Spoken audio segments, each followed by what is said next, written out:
Your CFL at PS169 Program Director. Today I'm going to share with you one of my favorite books, which is called Rad American Women from A to Z.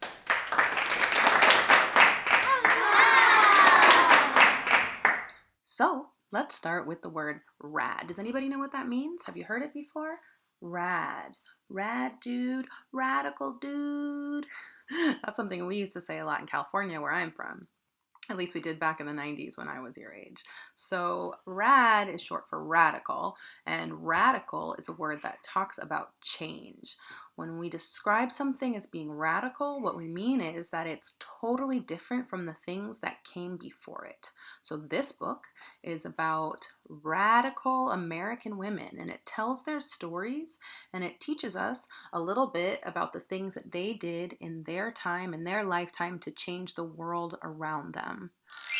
I believe that each and every single one of you has the potential to be a radical change maker in your own right. And I'm hoping that as we read this book together, it might inspire some of us to come into our true radical potential.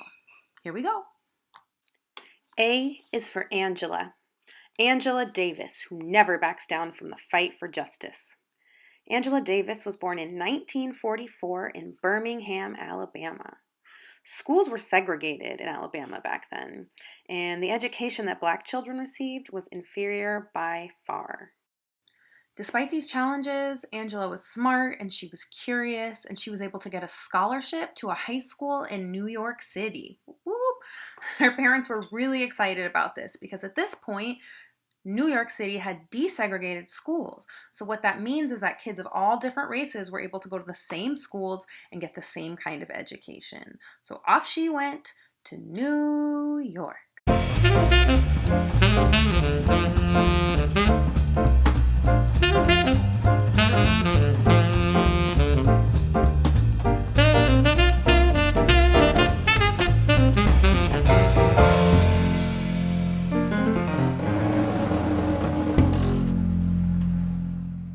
This move to New York enabled Angela to pursue her passion for education. Angela started making new friends in New York, and she and her classmates started going to rallies for the civil rights movement. This was a movement that was demanding equal rights for Black Americans.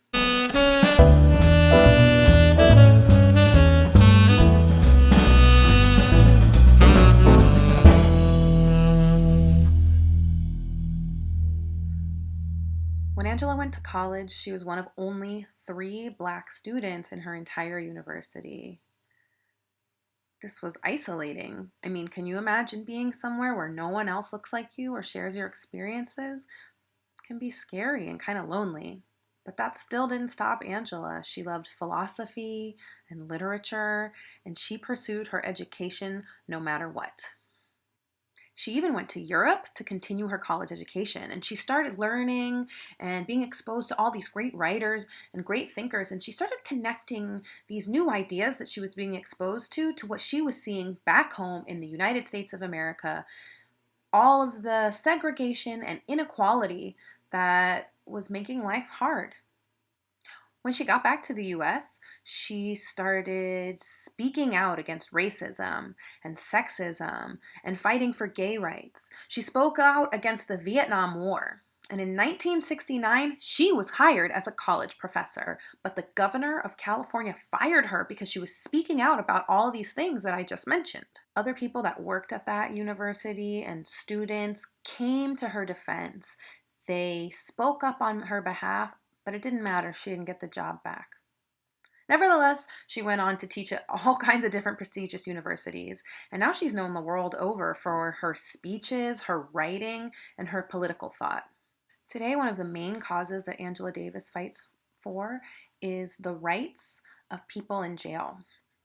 Angela's written a number of books and she speaks all over the world.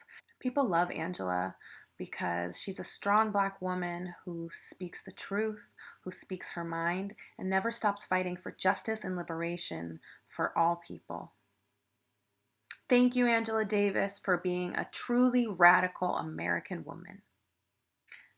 And this concludes our first installment of Rad American Women.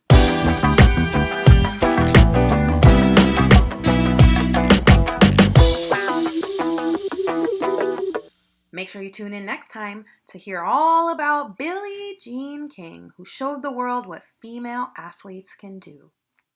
See you next time. Bye.